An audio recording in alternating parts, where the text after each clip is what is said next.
na ukae ukifahamu ya kuwa zina ni dhambi ya 3 kwa ukubwa. Idadi ya madhambi, dhambi ya 3 uzinifu. Subhanallah, zina inaingia katika top 3. Yani wazijazana huko mbinguni, baba wewe ni top 3, mzinifu ni top 3.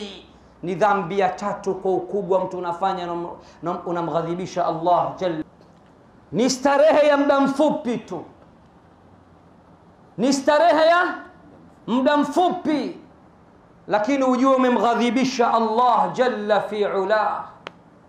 Minomba stoke 3 zina baba.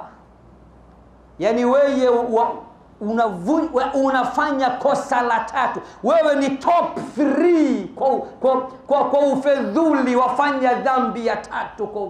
Vijana leo mnachukua mizigo, wenyewe mnaita mzigo na mimi nasema ni mzigo kweli, kwa sababu mzigo wake siku ya kiyama ni mzito mno. Wewe ita duniani mzigo, na mimi nakwambia akhera ni mzigo, utavunja uti wako wa mgongo kwa uzito mzigo huo.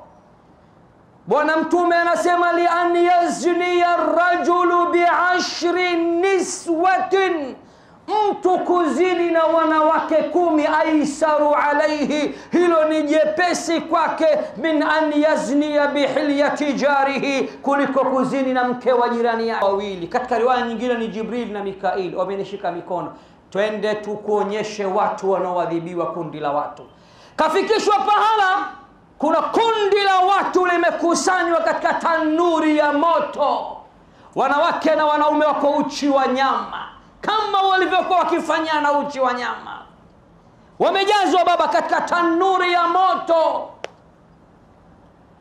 Riwaya moja inasema chini ni kunene kama chupa ya soda na juu ni kwembamba, na riwaya nyingine inasema chini ni kwembamba juu ni kunene.